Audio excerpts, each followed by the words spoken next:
And we're live.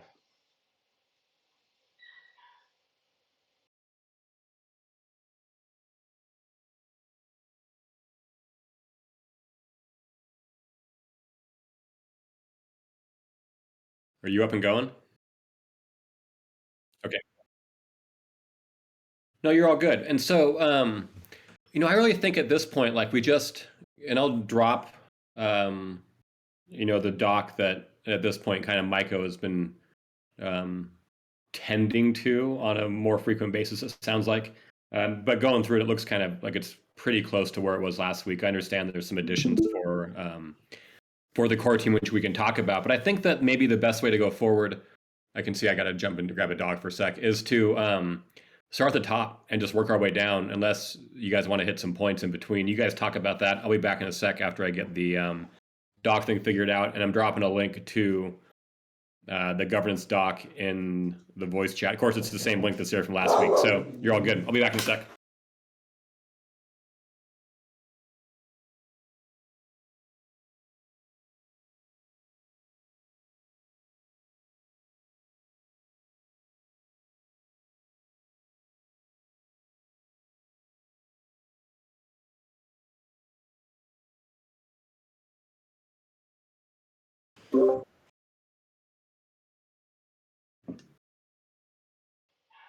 We have the spirit and philosophy.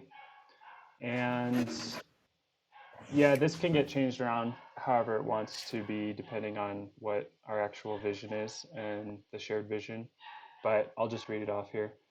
The distributed trustless ledger has empowered us to create a new kind of entity, the decentralized autonomous organization, which we believe will weave vitality and harmony into the fabric of society and will endure the trials of time, because the network structure of a distributed system can represent deeper and more dynamic intelligence than the hierarchy of conventional organizations. The democratization of authority and the distribution of equity are not just an ideal, they are what give DAOs their power to take human coordination to the next level. We seek to equip the minds, hearts, and hands of our world with this new blockchain-enabled culture by offering grants, guidance, and opportunity to those brave enough to join us. This governance framework seeks to be a reflection of these principles while providing the infrastructure needed to fulfill our mission. We have elected to craft the most inclusive and Sybil-resistant framework necessary at this early stage while optimizing for simplicity, clarity, and efficacy. And just a couple of my own personal notes on that. I wrote that out, but I kind of am gravitating to just removing it, just so that we don't have another thing to worry about for this, and try to simplify this framework, and like we can think about that and develop it for future developments of the governance framework. But like if everybody's super down, we can just keep it in there. Removing the whole spirit and philosophy section. Yeah, I don't know. It's just there's a lot of things up in the air about like what's a DAO? Do we want to be a DAO, or are we like a Web3 company, or like what does it take to call yourself a DAO, and what do we really want? What's the future vision of this, which is different from like where we're at now, is like an infantile, in development project. But I guess this is meant to sort of say the long-term vision, and if everybody's like super down with it, then I think it's cool. But I'd like to know what people think. Um, shouldn't the manifesto be in essence the spirit and philosophy? Yeah, so I think we got a couple competing things here, right? And so, yeah, live fast. I mean, that's kind of always been sort of my mind, which is why I dropped it in here a while ago. And I think what Maiko's doing, and Maiko, please, like talk over me and correct me, but Maiko's gone. No, you're at the top. Sorry, because you're screen sharing. This is more like this is an idealistic vision of sort of how you see, a DAO operate, right? Yeah, I mean it's more like there's the DAO Punk's manifesto for the whole project. The spirit of the philosophy was meant to describe the governance framework. Like, what is the spirit and philosophy of this governance framework for DAO Punks? Like, But DAO Punks can have a but mission. And then the governance framework can be all kinds of different things. Like we can have this mission, which is the DAO Punks Manifesto, and the way that we go about that is by being like an NGO or a Web3 company or like a nonprofit or a DAO. And so our governance framework is like, what's the spirit and philosophy of our governance framework? That was the idea of that, but also that's why I'm saying like it might just be unnecessary. We could just remove it and go with the manifesto. Well, so I'm going to say this in the most loving way possible, right? And so I think kind of what we're rubbing up against here a little bit is, Michael, you have, I think, on what I would very kindly describe as a pure DAO philosophy, right? Where you're not a DAO unless like all of the principles of, censorship resistant, trustless, and hold on, guys. His dad life. So yeah, it's like home life big time. But and so you're really concerned, and these are not critiques, pal. I mean, you're really concerned about transparency, exposing the core team, doing automatic treasury triggers. Nothing's fair unless the core team is dissolved, and not fair. But to get to the most egalitarian DAO sense, like it's all totally flat. There's no hierarchies. Power centers have been destroyed, and everything is community led. Period. Is that a fair summation? And again, like not a critique, but just, and that because I love you, brother, and you've changed my thinking on these things a lot. But I'm trying to really just move this forward and put that out there and to see if that's accurate. I wouldn't go as far as to say that, I wouldn't go that extreme. I think that you're generally probably right, but I don't think my beliefs are like that extreme. Like I don't think that the core.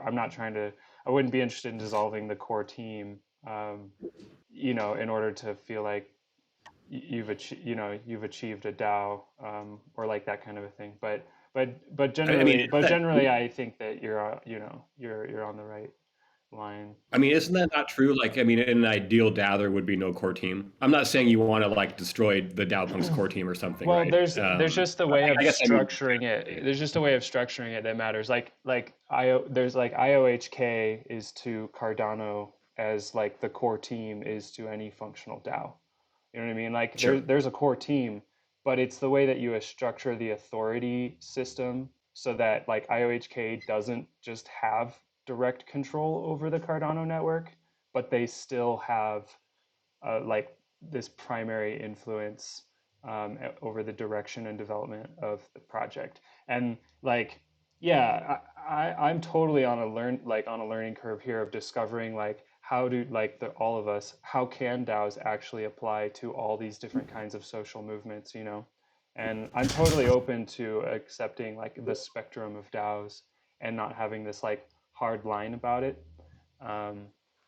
So I'm open to my mind being changed as well. And Yeah, I think, in my opinion, kind of the way that I kind of see this core team structured, or like ideally how I would like to see it structured in the future, would be like the DAO is its own entity, and perhaps like the core team, quote unquote, I guess whatever you want to call it, are kind of a separate entity as well. And it's almost like this this entity works for the DAO per the DAO's will, sort of deal. Do you know what I'm saying? Like we provide services as long as the DAO wants those services, and the DAO has the ability, I guess, to fork if they ever wanted to over to a different service provider, perhaps, and stuff like that. That's kind of how I envision it, to be honest. yeah, like the Ethereum That's kind of how we have it set up Foundation. right now. I mean, like for Yeah, instance, basically. Sorry, go ahead. yeah, we kind of have it set up like that right now a little bit, with the way that we have like expenses and stuff like that are coming out of like kind of an operating account, not coming out of the DAO Punk treasury. Again, I kind of look at it like an arm's length away sort of gig, right? And so I would love to see the situation where one day DAO Punks as a DAO can fly on its own. Maybe they still decide that like they need certain services provided by maybe the original core team, or maybe they don't, right? But that's just kind of how I envisioned it. Like kind of you're talking about kind of maybe two separate entities. I have a question, or actually look at it in a different way. So in order for us to meet, the equity and the engagement within our community, I'm just looking at the governance framework as a framework, right? So like how do we create like foundational frameworks within the governance process where everybody could be able to like equitably participate, but it's also like not reliance or dependent on like people's individual feelings within that mission or vision, right? And so I think that, you know, what y'all are talking about is really great in regards to like, you know, the purpose and the mission and vision, but like maybe we could start looking at it in a more like structural format of things, right? And so like what is the governance process and how do people participate within it, right? How do we allow much more diversity within the processes, especially when it comes to like grants, or like, you know, any sort of like media that we have. And so like, you know, there is like already a structural process within the governance framework, right? So it's like ideation, proposal writing, or whatever. So like maybe we could start looking at it on a structural aspect and then looking at the gaps in which the human aspects would have obstacles in fulfilling that, and then like talk about our mission, vision, and values, if that makes any sense. Because I just feel like that's where the gaps are in my other DAO experiences, is that, you know, people are like aligned with the purpose and they're vibing with each other, but then when you look at like forum or snapshot, nobody's actually like engaging in the governance aspect of things. Like even I am just like, oh, like, and I have a master's in policy, so I'm still like, I'm confused and I don't really want to participate in the governance thing. I'd rather just do the things because it's just super overwhelming and I don't know where to start. So that's just from my experience, and I guess this is how like I would kind of see us being able to do work that's valuable in this process. Yeah. Let me see. How do I respond to that? Really? I mean, have you looked at the? I don't think you've had a chance to look at the governance framework yet, have you, Themes? No, I haven't. Like I haven't fully been able to look at that. So I just Sorry. tagged you in the channel above. I mean, just take a look at it because it kind of. I mean, it's a structural framework. I mean, there's a philosophical part at the beginning, right? But the framework itself is pretty structural. So I mean, give it a read and then see what you think. Um, and I think part of the fill in the gaps part is like, you know, where do you need humans and where do you don't, which is a place where Miko's been focused too, and where he's changed my thinking on some of these things absolutely. And so, uh, so take a look and then see what you think, and then you know provide comments. And I'm curious what you're going to say.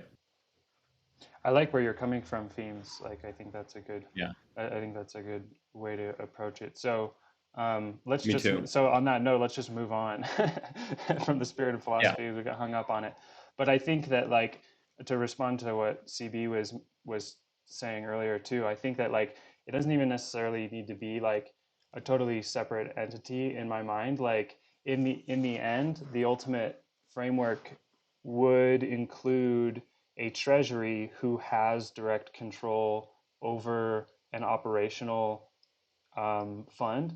So like that's kind of how the core team is operating right now. Is like there's a sort of there's an allocation or an idea of an allocation of like operational funds, and then there's an allocation to grants, and like the core team is the treasury and has access and can employ their own judgment over how to utilize the operational funds in order to continue to build the project. And I think that that to me is satisfying as a long-term like treasury framework, that like the full treasury um, would be controlled by DAO vote, but that a certain amount of that could be moved to an operational account that is like a multi-sig account directly controlled by the treasury, aka the core team in this circumstance.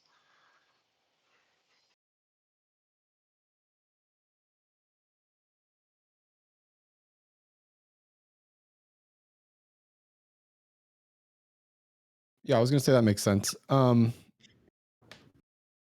I guess what do we want to kind of go through some of these things on this framework here and kind of jump into some of the specifics?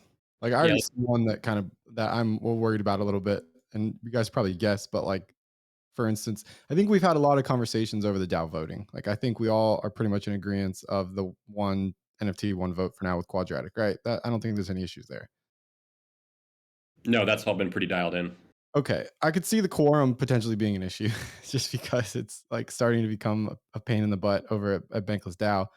I guess like the only issue I have, I guess, is like I see 45 votes, but it's like, are we setting ourselves up to be kind of in the same position as Bankless DAO in like a couple months or something like that? You know, like should we have like some sort of fail safe in there, like to where if it doesn't meet quorum, there is some kind of like plan B just in case Let me see we what the never last.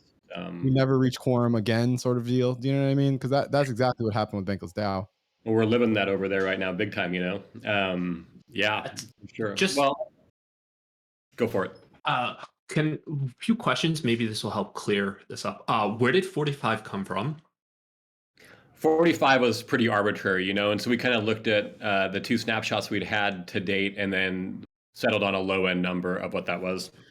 You could, because I have this problem with other things. Is like I mean, the ideally, if you would want 51%. A quorum should be like 51% of like of like the entire community. But for a failsafe, because I also have this issue where after like you'll never reach quorum. Maybe put in where like after 2 attempts of failed quorums, it becomes like the vote, like after 2 failed quorums, it becomes like, I don't know how you feel about this. Like you send out the vote and it becomes like a majority of the like it just becomes like a special type of quorum vote where you just send out the vote and it becomes a vote of like whoever actually votes on it, because it failed to meet quorum, and only under those circumstances, which I don't know how you feel about that. Well, so I think that's actually kind of getting to the philosophy or the heart of what CB is saying. And so the first snapshot, everyone was excited in November, post mint, 293 DAO Punk votes. That would be basically like, more than a quarter of all outstanding DAO Punks voted. There's about 650 holders. There's 1,110 DAO Punks because one got burned in a dead wallet by homeless. Sad story. There were only 69 DAO Punk votes to extend the interim governance framework, but that was dropped like on Christmas Eve over Christmas, and so that's kind of an outlier. And then the grants proposal has 146. So the 45 is a pretty low number. I do think that given what we've seen at Bankless, I know that Olympus DAO also had a quorum issue, which was surprising because I would have assumed they use automatic treasury triggers, because part of the issue, right, is if you have humans in the middle to get to some of the stuff that Maiko talks about. And, a bunch of funding was released at Bankless DAO, and despite the fact that the votes didn't make quorum. And so, like, if you had that coded into a smart contract, like, we would have caught it way sooner because the Treasury wouldn't have released the funds. Here, so what is quorum, right? Philosophically, quorum is about giving a vote legitimacy. Enough of the people were interested to cast a vote to give some color of legitimacy to it. So I think quorum is important. I do like the idea of a double failsafe or something. I think that's smart given what we've seen. The other option is you remove quorum and don't worry about it and go by simple majority all the time, which I don't know that that's a bad option. That can be bad because people can abuse that.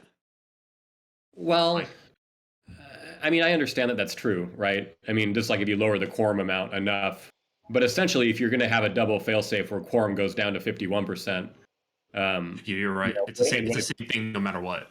And what if you don't make that, right? And then you're sort of like at this place where Bankless is, where all of a sudden you have people inventing a governance crisis based upon like optimistic poor planning, Yeah. So it's really just a choice, right? Like, I think a color of legitimacy is important. Personally, fail safes make some sense. I think before I'd consider that, ultimately, like I'd lean toward having a lower quorum number. We haven't.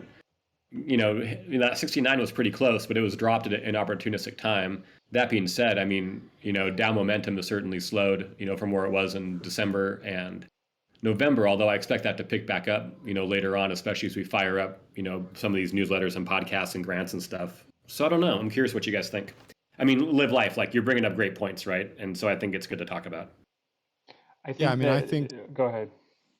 I was just going to say, in my personal opinion, I think one problem that is plaguing DAOs right now is like this thought that everything has to be voted on. And my only concern with doing kind of the failsafe that you guys had mentioned is that like if we're just gonna give people like voter fatigue, like every time we ask anybody to do anything in this space, like you're already hitting them and they're getting hit from like all angles.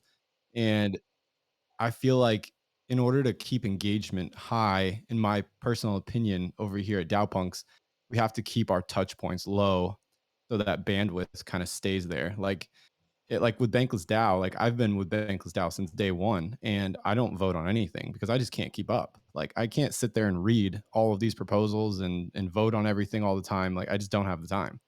But if they only had like very periodic votes and stuff, then I probably would.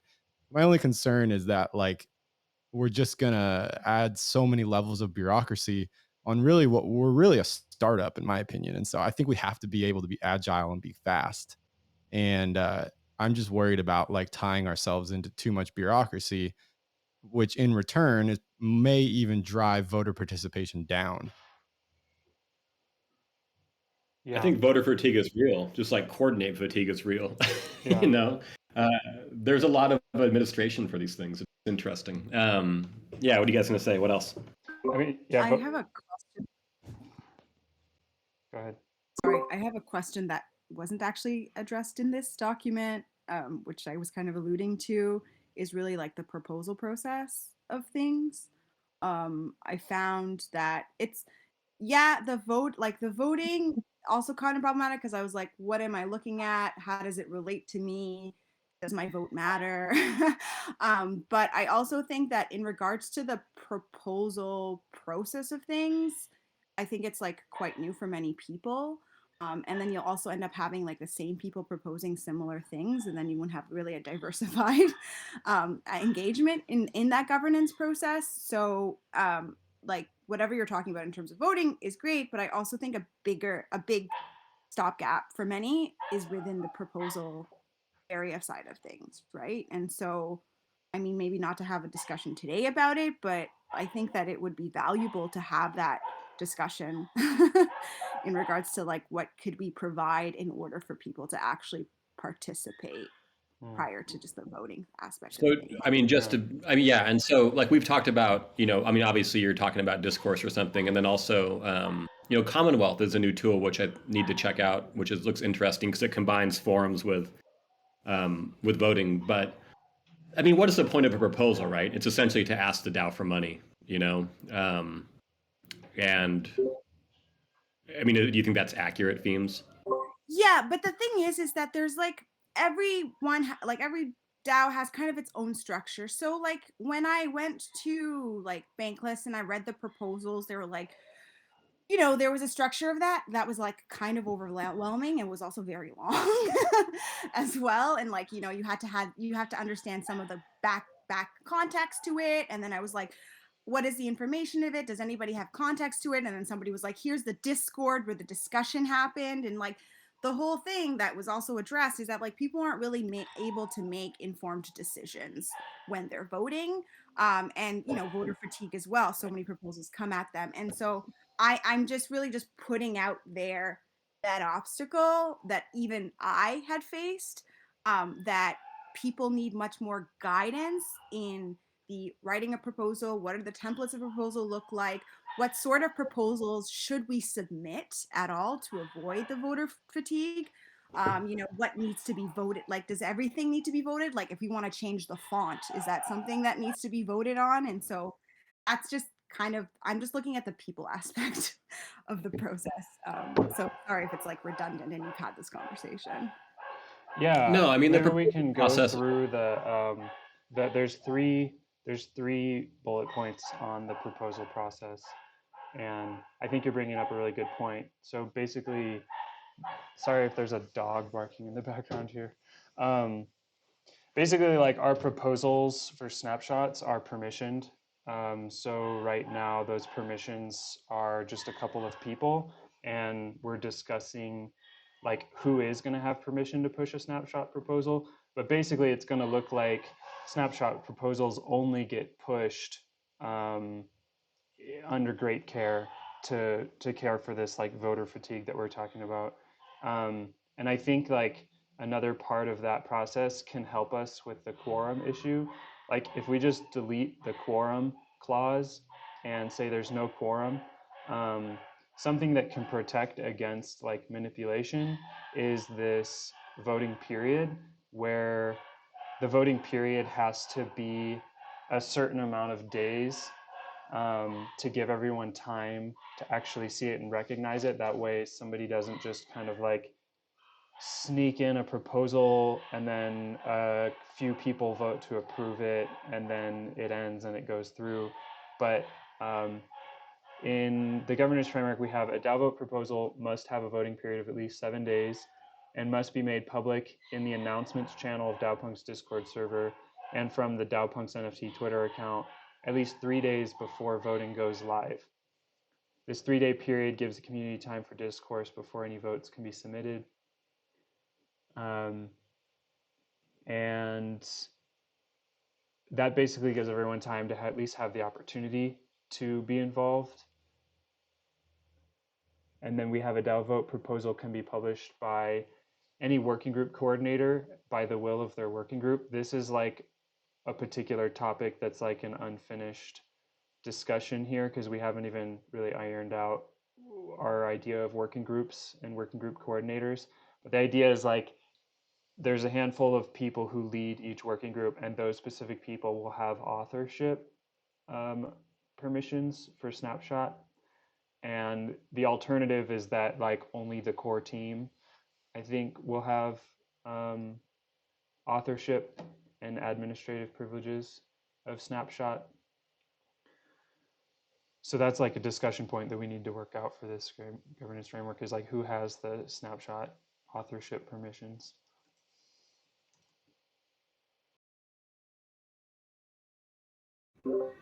I will say two themes that, like most DAOs, I mean, we use Sesh for soft consensus for a lot of things, and almost everything before it goes to Snapshot as well. So there's that layer. Although it works well in this DAO because it's small. It wouldn't work, if DAOPunks grew, to a much larger active member base. Sesh doesn't work quite as well for things like that. So, I mean, like right now we push 3 things to Snapshot, and all we were trying to do was ratify frameworks, right, to get other work done. The next Snapshot probably, unless this, I don't think this governance, depending on the speed at which this governance doc, its next iteration is ready to go, we'll probably be voting on cohort 0 participants for the grants. So it's I think there's some more nuance though from you themes that I'm missing. What else is on your mind? Oh, so I was wondering then maybe in the doc, it's like I just want people to have the tools and resources equitably to participate in this process. And so I was wondering then if we can kind of create a criteria of like what proposals should include and possibly like a template so that it meets the goal of informing members. So members can make an informed decisions on the vote, but it also provides people a guideline to use so that it's like what I don't know, like the same, if that makes any sense. Yeah, And and that's all I was getting at is like, can there be a template or a structure that we're like, this information needs to be included so that all members could make informed decisions in the voting process, but then also everybody's like capacity or, experiences might be new in terms of the proposal writing, and, providing a template at least provides a pathway for like it equitably for people to participate. That's all I was trying to get at, really. No, yeah. But I think this is where I was confused. When you say proposal template, you mean Snapshot proposal. Yeah, exactly. Snapshot Okay. proposal.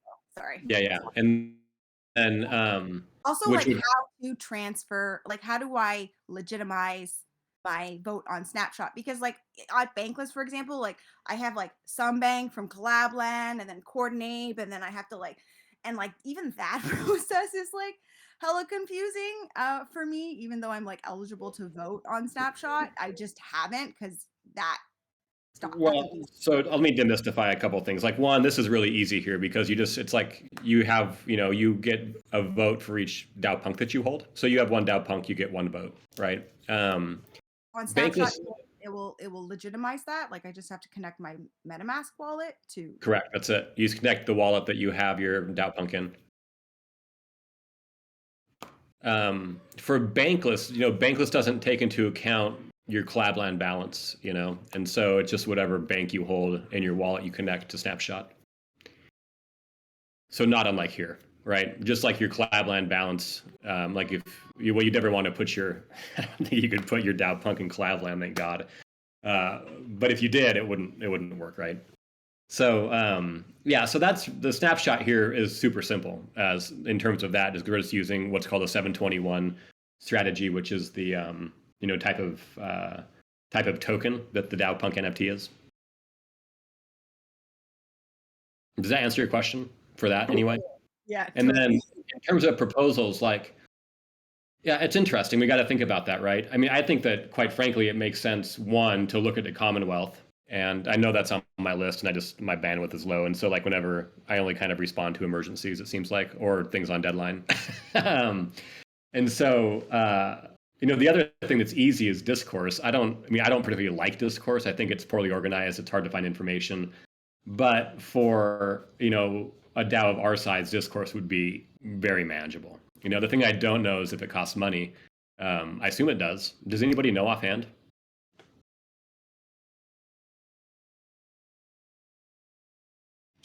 Sorry.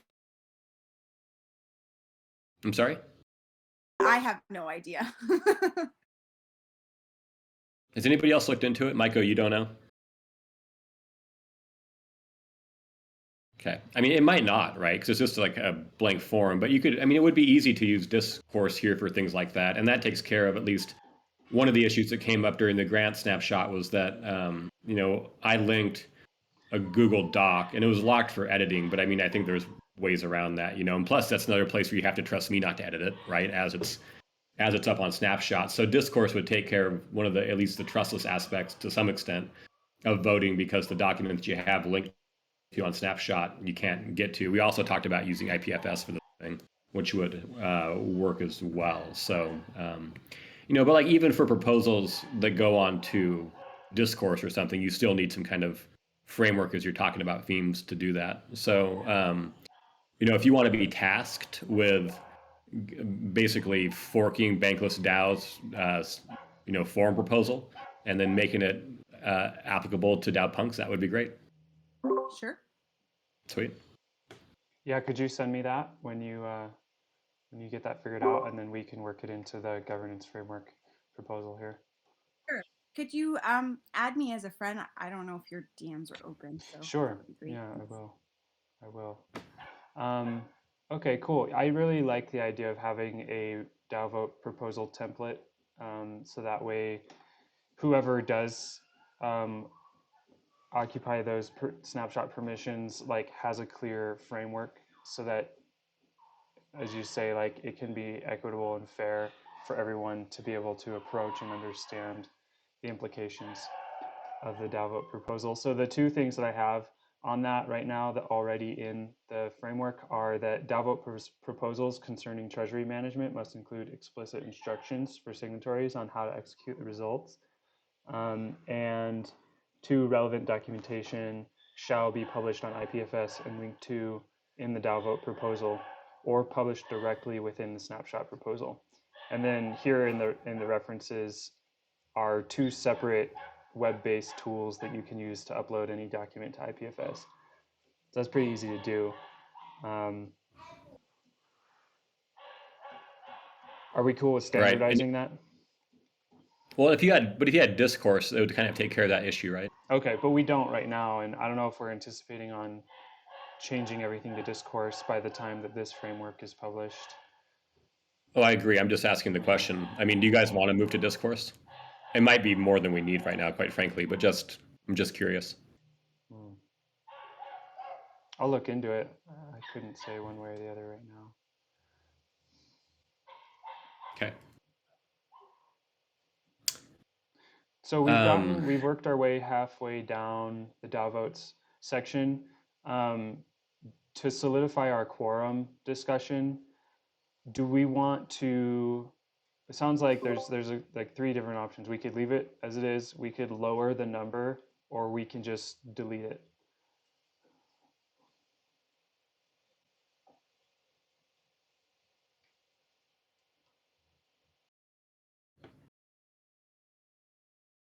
Anybody? CB, what do you think? I was actually just looking at Discourse. It's $100 a month, Okay, there you go. and they have a smaller one for teams, but it's only five people on the small one. Okay. I would say $100 right now is probably not worth it. Well, I'm just confused, I guess, by it. So it says $100 a month, and it says 5 staff users. And then if you look, they have one called Discourse for Teams, which is cheaper, and it's $20. And it says for up to 5 team members. So I'm not sure. I guess we have to look into that. Okay. Interesting. I'd be down to just delete the quorum for now. That's kind of where I'm at too, Maiko, to be honest. Yeah, because I think that we have like sufficient protection with the fact that snapshot proposals are permissioned to just a few people, and there's this time buffer period where if the snapshot proposal is not published in the announcements channel 7 days, 10 days before the voting matures, then it's not going to be considered a valid proposal. And I mean, I think that offers sufficient protection for now. Yeah, I do too. I do like a color of legitimacy, but I think honestly, given the shit show we've seen at Bankless DAO, like I'd kill it. Yeah, because and then we revisit it. we don't have a long-term sense of community engagement in votes. Like we had our honeymoon period where we had a lot of involvement, but we can't depend on that realistically for the future. So maybe once we get a moving sense of like how many people we can expect to be involved, we'd have a more realistic number for quorum. That's my thought too. Yeah, kill it. All right. Yay. I love deleting. If there's one thing, deleting things. if there was one thing, maybe increase maybe the 7 days up to maybe 10 days or something. I don't know if that's an idea. Just to, I know we want to increase engagement in the community, but so we shouldn't extend that too far. Just where you're taking the 45 vote off the table, maybe just increase that by a few days, or 7 is more than enough for me. I think it could be even lower than that, but that's my own opinion. Yeah, I was with you too. And Double B, nice to see you, pal. Yeah, I mean, I like it more like at 5. I think that 7 was kind of a comfy consensus for everyone. That's a long time, right? And you can watch snapshot. I mean, most people vote in the first day or two, and then it's dead for the next few. But part of that too is about maybe we should add this, Maiko, into the snapshot like that. That I don't know. What do you guys think about having send like an announcement schedule to remind people that snapshots are up? Is that a little too mother henny?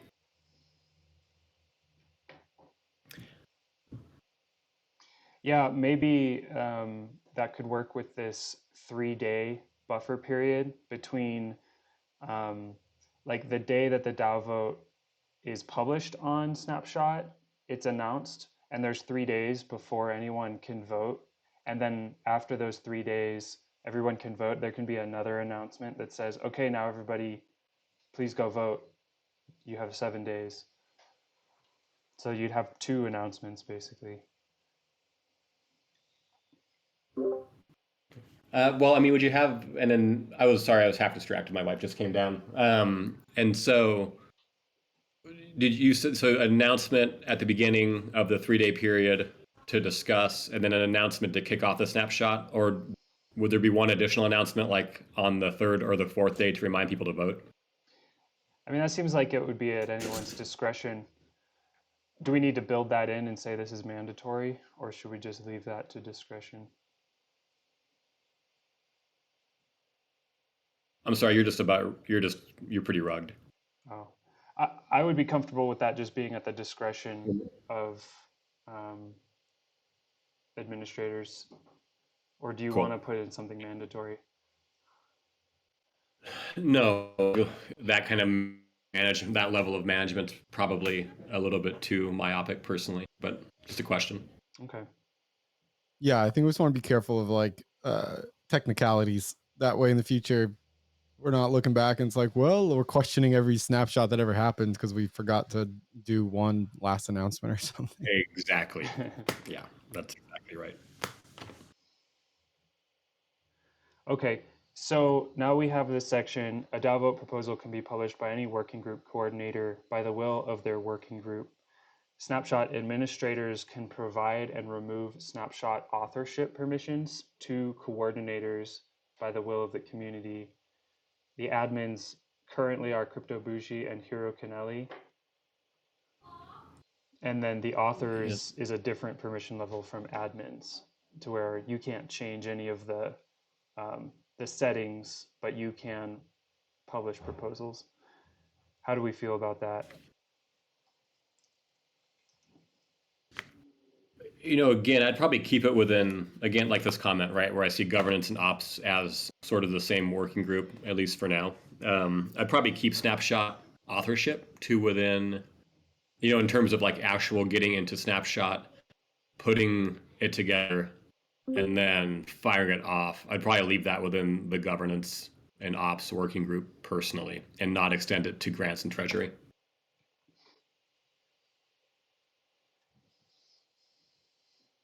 Okay, any other thoughts on that?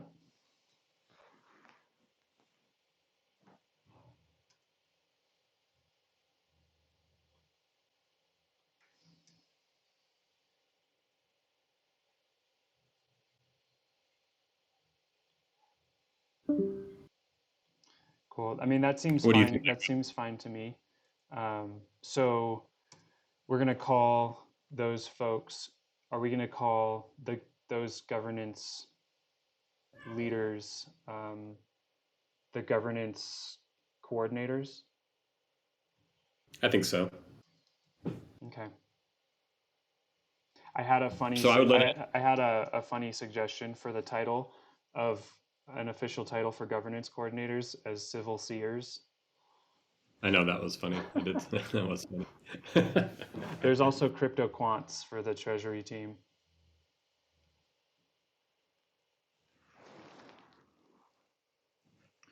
So I would probably let I'd probably say vote proposals by governance coordinators and the core team, maybe. Although those are Yeah. those are all overlap. Hopefully, I don't know. I'd probably allow for both though. Yeah, I think that's what I surmised.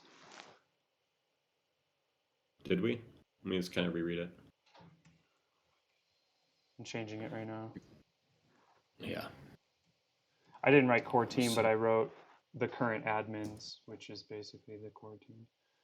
Oh, by governance coordinators. Okay, you did that. By the will of any working group.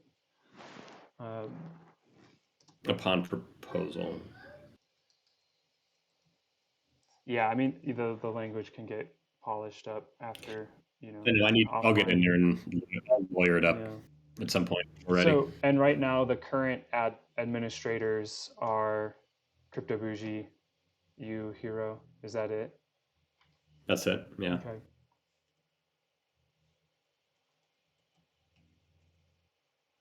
And so, are you going to be? I mean, probably some of the members of the core team like aren't interested in authoring proposals.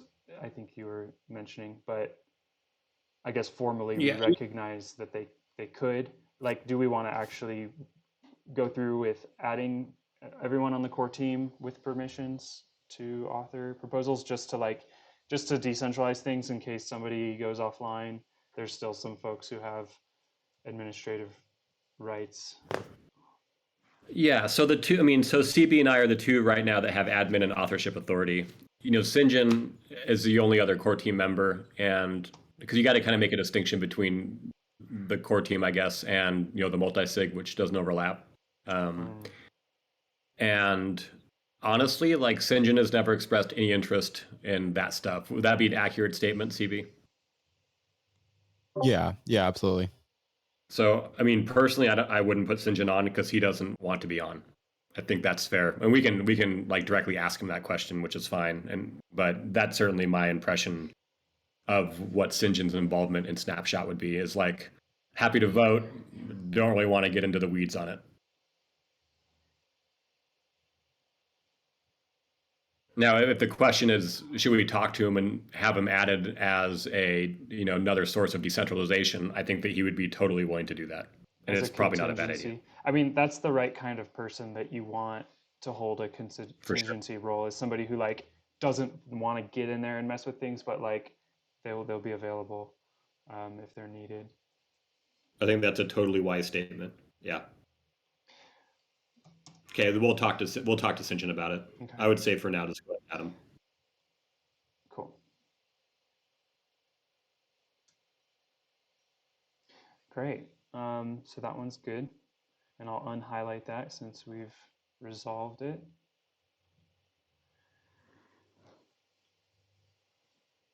So we have now like a DAO vote is required for the following actions. Changes to the governance framework. Just real quick, Michael, are we going to add authors as the core team too? Oh, okay. The core team.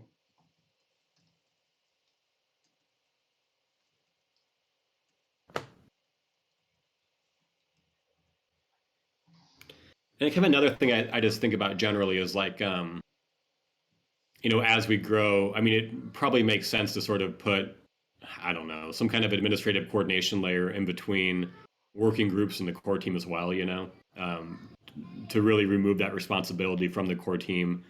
And in some ways to remove that responsibility from governance coordinators. I don't think we're like anywhere near there yet, but it's something I think about off and on sometimes. I'm also like really mindful that the more coordination layers you have, usually that's not a good thing. But sometimes it is, depending. So just something to chew on. In a way, like one way to see it is that like the core team will eventually evolve into the working groups themselves.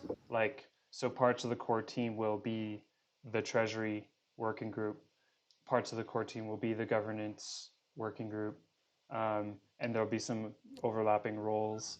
And there may always be the need for a background core team. I don't really have a working model for that in my mind, but I mean, it's true though too, like, because you have people who you guys are just like, you're conceptualizing ahead of the game and you're making deals and creating these alliances and those kinds of things, and like that kind of a role is crucial. And like as CB was mentioning, that as like sort of a separate group that's like contracted by DAO punks to serve like DAO punks in a way, and recognized for the work that they're doing, and then allocated like funds from the treasury for that. I don't know, I don't necessarily want to go too far into the weeds and all that stuff, but like I would just go back to it, right? So like at its core, at its heart, with the manifesto, I mean, DAO Punks is a grant giving DAO, right? And so it's totally appropriate to have legal protections as a nonprofit, in my mind, like without question. And just because it has a nonprofit status doesn't make it not a DAO in the least, right? It just means you have a wrapper around the DAO to protect DAO members from liability for God knows what, right? Whether that's taxes or if a grantee goes out and decides to delete, a Discord server somehow, or whatever kind of weird imaginative games you want to play with it. And then there's, sort of like the LLC arrangement, that merch will be made under and whatever else may happen as we grow. But that feeds, and that's probably maybe a little more, I agree with that model, where that thing feeds, revenue to DAO punks, right? But at its core, that just is refreshing operational budgets and providing money to other projects, hopefully, but particularly really just grants, right? To fulfill its core mission to give grants. And so, I mean, I kind of see what you mean. It's hard, if anything, maybe like you imagine the core team at some point being an LLC that feeds, revenue to DAO punks. But DAO punks, I still think, should be a nonprofit, and that doesn't make it not a DAO. It just means it's protected as a DAO. I think that you can argue with me about that all day long, and we're never going to agree, and that's fine. I'm not even sure you want to argue about it. I don't know what there is to argue about. But it's an interesting thought, right? I mean, so like in order to, let me just ask you, Michael, like to be a DAO, do you have to not have a legal wrapper in your mind? No, I think you're right. I think that a nonprofit can be a DAO and have a nonprofit status. Um, yeah, and like I said, my thinking is evolving around all of this as well. Um, but I think you're right about that. What about an like just as a thought experiment? So I'm just curious. Like I really respect your mind, Michael. So I'm really just asking, like as a friend, like what about an LLC or a foundation like a Swiss foundation or something? I mean, or does it need to be nonprofit? I don't know. I think one like way of describing it that made sense to me was that a DAO is not necessarily a replacement for the different types of organizations that exist, but rather a technological layer of coordination Yeah, within any given organization. So I'm kind of working with that's more, that. yeah, that's kind of how I more look at it too. I mean, it's a coordination system, right? Yeah. Um, Yeah, but and there's still like necessary. It's a necessary evil, unfortunately, in the real world. Because, like, for instance, even to like to sell future merch and stuff, like we have to set up Shopify stores, which requires EIN numbers and requires all sorts of different stuff. Mm. Oh And man, and so I it's would like not love. that was kind of like part of the thing of why we had to kind of create this side LLC was to meet those requirements. Nice. Right. Right. Yeah. I mean, and a DAO can be like basic fact. a network that interweaves many different organizations into each other. So you could have a nonprofit and an LLC and a this, and we're like the coordination layer between them. I also think it'd be super cool to have a DAO with physical headquarters where we can all go hang out. Like that would be the coolest thing. So, you I definitely think need some kind of entity for that.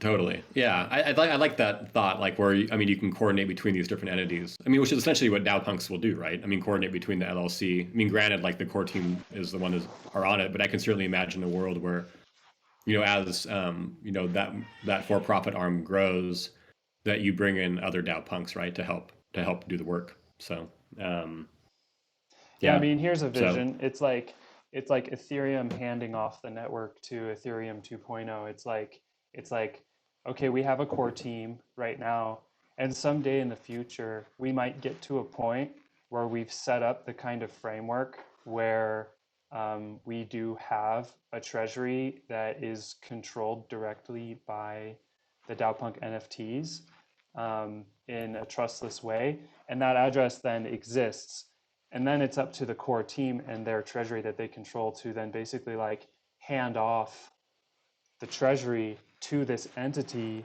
that now has come out of all this work that we've done. That core team still exists and they still have, you know, what they are.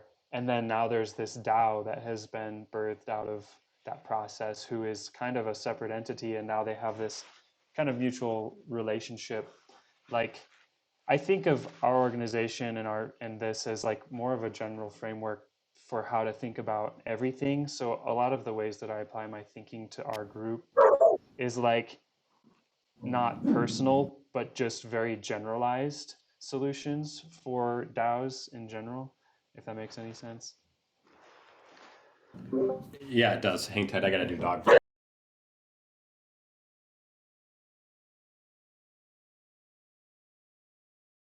The dogs are always barking in the background.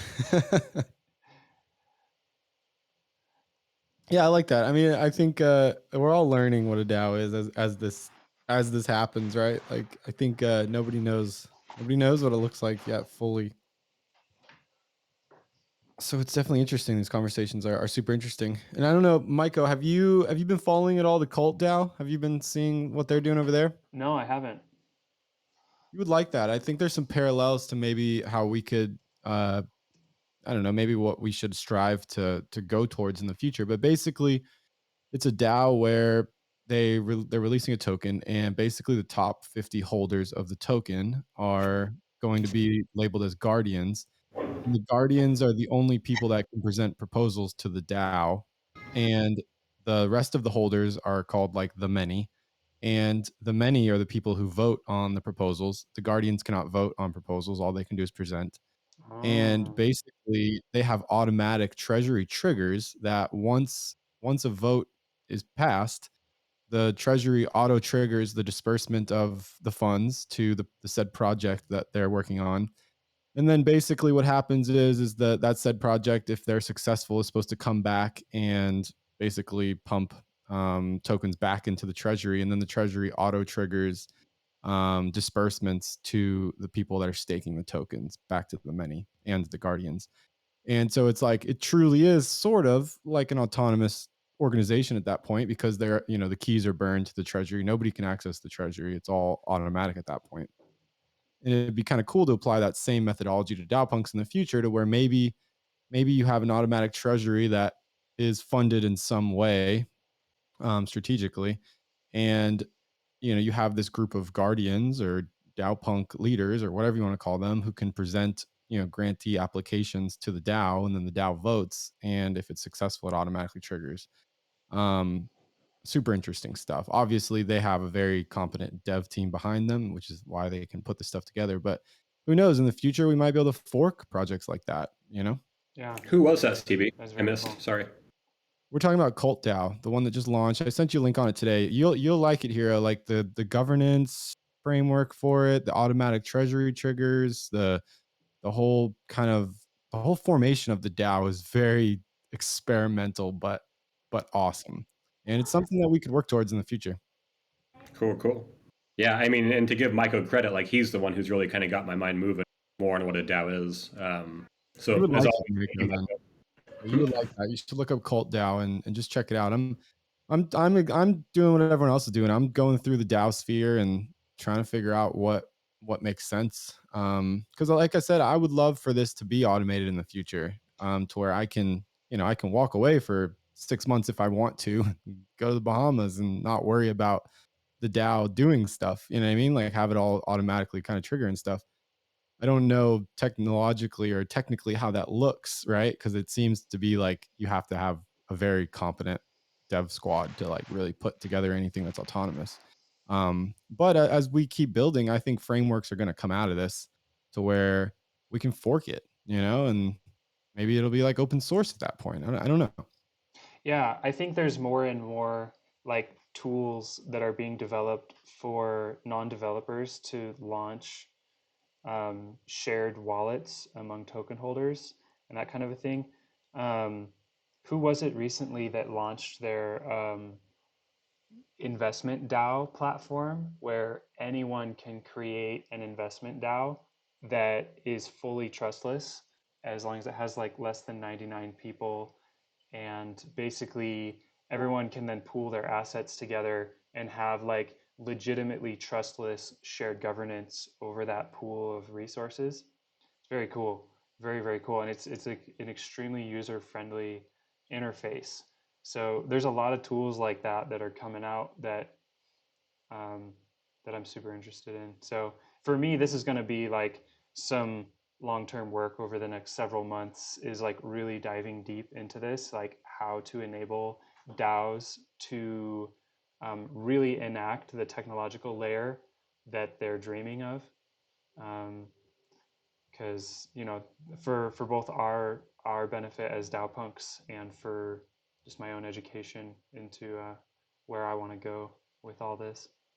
So Yeah. Well, I think that's the thing too. It's almost like, as DAO punks, as like the way that our organization is kind of structured to like lift up the whole DAO ecosystem, I think we should be careful to put a definition on what a DAO is, because especially right now, because nobody knows, right? I mean, you have some people that clearly think they know and others that disagree. And so I think we should, as an organization, or a community, stay open-minded, because it's going to be changing a lot.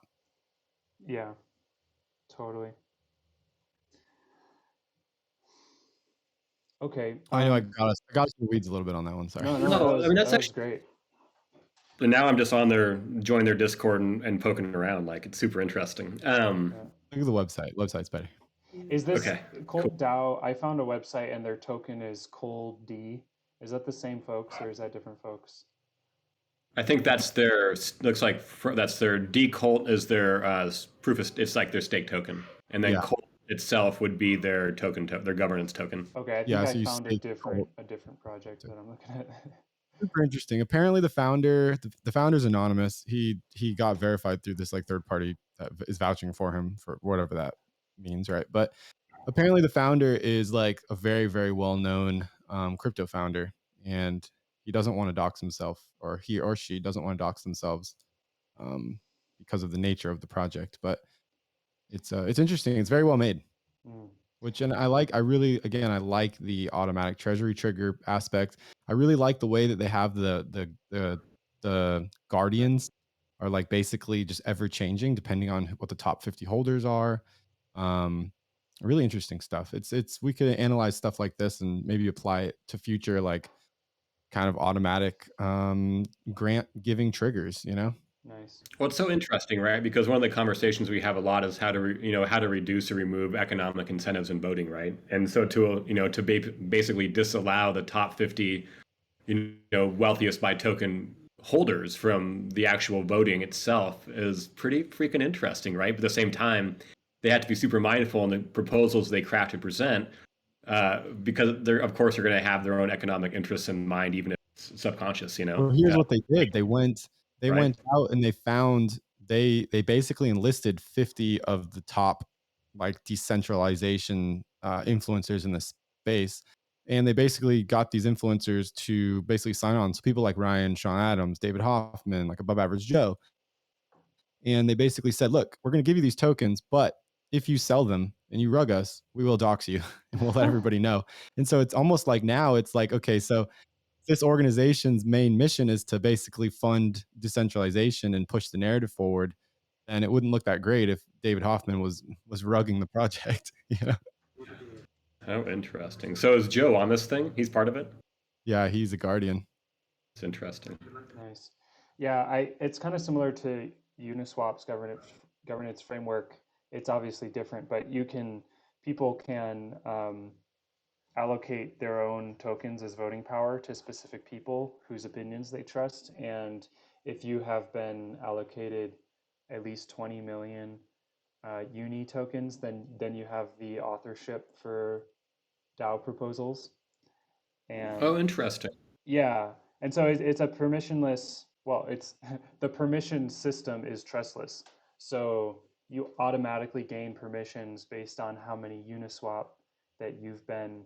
Um, what's the word for that? It's not allocation. It's Delegated. allegate. Yeah. Delegated. So that's a really cool kind of a thing. I was thinking along those lines with like, let's say our governance civil seer, like our governance coordinators get like this special civil seer NFT, which unlocks the snapshot permissions in a trustless manner. So, like stuff and Discord permissions, could work the same way. Um, Yeah, well, but maybe with the cult DAO framework, maybe in the future, just again shooting off the hip, you could issue a token that's similar to the cult DAO situation, but you issue the tokens to major DAOs. They become the guardians who would present DAO punks who they believe should get grants. So it becomes whoa, basically an arm for the DAO to get kind of like free funding dude. for a while. And then the DAO punk holders, the many or whatever you want to call them, they're the ones who either approve or deny. And then you're holding DAOs accountable now too, because again, if they rug and sell the tokens, then it kind of looks badly on them for it's against the ecosystem sort of vibe. And an interesting thought right there. That's pretty cool, man. I like the way you're thinking.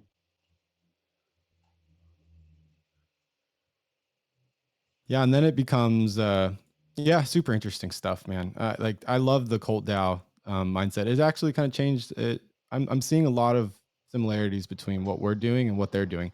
They basically are a grant giving DAO also. They're Doesn't giving that, projects. sorry, CB, doesn't that describe the same thing that Ohm just went through with more or less one of the parties more or less bailing or jumping ship and causing the price to crash? I'm not sure. I don't know the exact details of Ohm, to be honest. I think they're a little bit Ohm's got different. bigger problems than that, in my Yeah, I opinion. think Ohm has a different mission overall, so I think it's different. They didn't allocate these influencers like a ridiculous amount of the supply. So if these people sold, they wouldn't be rugging hard. Okay, Like I for wasn't instance, sure. I know I read something there about one of the or some of the parties leaving, and that the trustless nature of that caused everything to collapse. So I'm just sorry. I'm sure they yeah, I would mean there's like that 50. as a black swan excuse rather than like the rebalancing sort of structure of a project itself being like totally futile. But that's just my opinion. I do like the idea though of trying to get DAOs to basically present grantees. That probably would be, Yeah. and I know this is kind of a mix with the grant stuff, and it's definitely like later days type of thinking, but that actually might yield higher quality grantees if Mhm. DAOs are the ones that can only propose a grantee, not the grantee themselves. Mm. Yeah. And then it almost becomes a situation too where you can then incentivize the DAO to then at the end of the grant period has to then basically rebuy the token and fund it back into the treasury again. So it's like a revolving door. Nice.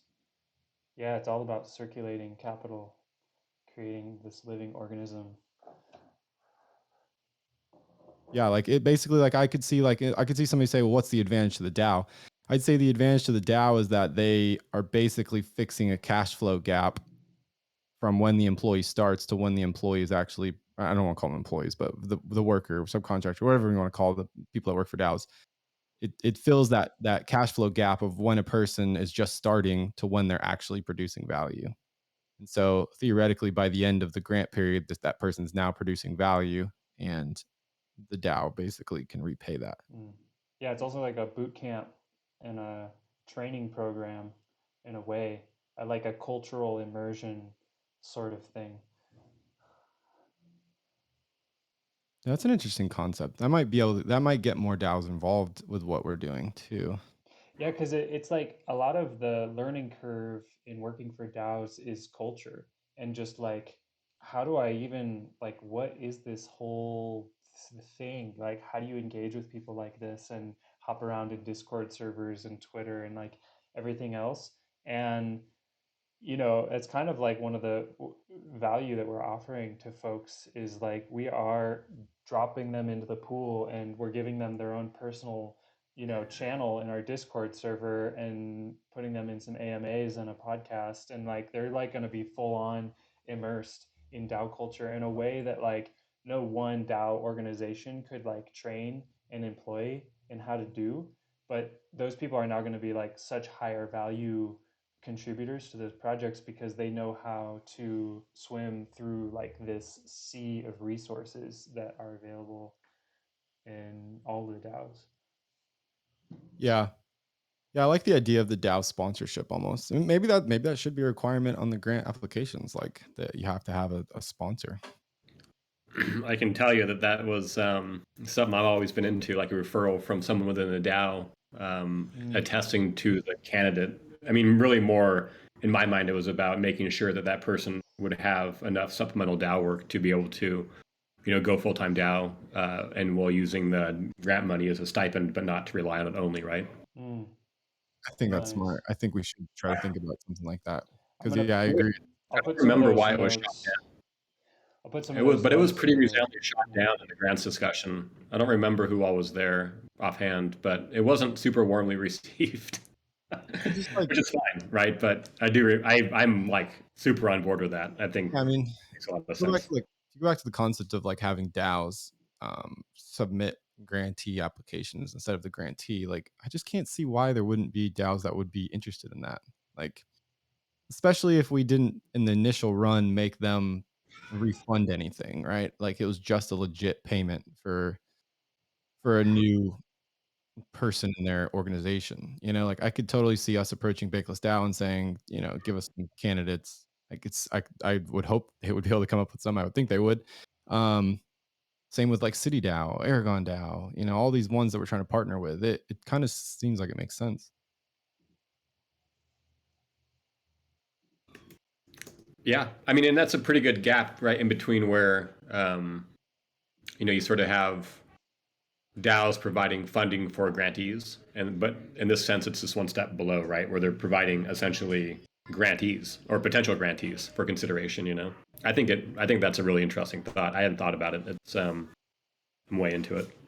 I mean, like Uniswap, has been offering this like $1 billion grant program where it's like, hey, you have an idea for like value added to Uniswap, like write a grant and we might give you some money. And they're just like, they're throwing money out there because there's just not enough people in the ecosystem to achieve everything that they want to do. So, you know, write a grant application for Uniswap that says like, hey, we're giving out grants to just basically try to absorb more talent into the whole DAO sphere. And you will directly benefit from that because there will be more talent available. And you go around to all the DAOs offering grants like Polygon and everyone else. I mean, they have so much funding. Like they're just throwing cash wherever they can to try to get more contributors. And I don't know. I think there's some Yeah, potential I there. agree. And I think honestly, I think we would be more likely to get funding on that if part of that funding employed developers to basically build trustless mechanisms on top of that, Mm. Yeah. like Cult DAO was doing, basically like creating a completely autonomous grant giving machine Yeah. with Totally. tokenomics that basically continued to fund it. So the way Cult DAO is working is that you can make a proposal for up to like 14 ETH, and then the treasury has mechanisms for regaining its treasury. And so once it gets topped back up to 14 ETH, it pumps it back out again. And it's just a revolving door. And so they have ways of, theoretically making that continuous forever. It'd be interesting if we could deploy something like that as well, to where it's like a trustless, automatic distribution of funds. It has a mechanism for recouping treasury automatically, and then it just continues forward. Mm.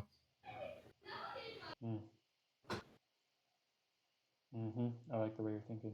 That's the type of stuff I would be interested working towards, in my opinion. Something Yeah. that you can just literally like just turn on and walk away from it forever. Yeah, totally. I mean, this is like, in my mind, this is the incentive structure element of a DAO that is crafted to circulate monetary energy in this reciprocal way that continues to build and proliferate. Yeah, well, you know what? Cult DAO, one of their main missions is to give grants to projects like us. And so we know Guardians. I know we can get a proposal put out in front of the DAO. And so I think on top of our heads, we should be considering trying to go get a 14th grant from Cult DAO. And trying to deploy some of this ETH either towards grants or towards developing our technology further so that we can be more trustless. Yeah, I mean, and once we have launched Cohort Zero, and we've got some inspiring stories that people can listen into interviews with the grantees and be like, wow, this really happened. This really changed their life. This really added value to the DAO sphere. We're going to have something to present. And I think you're right. Yeah, that's what I'm thinking. I'm thinking we just have to just keep stuff as simple as possible to get moving towards the North Star. And then as we're working towards it and we start getting some small successes, we can start to shed some armor and replace it with something that makes more sense. Super fascinating, actually. Cool. I love that idea. Cold DAO. Guys, I got to run. I got to do lunch with the fam. Always a pleasure. You guys keep going if you like, obviously. But I'll see y'all next week. All right. See you later. Enjoy I'm the going to probably family. bounce too. I got to work on some other stuff here. All right. This was rich and vitalizing. Cool. This was rich and vitalizing. Thanks, guys. Yeah, so check out Cold DAO if you guys haven't seen it. It is definitely at least an interesting social experiment. So they just started staking today. I think the first proposal is going to be like on Monday or something. So Cool. let's see All right, cool. let's see how it works. Cool. Check it out. Take care, guys. All right, Cheers, guys. Yeah.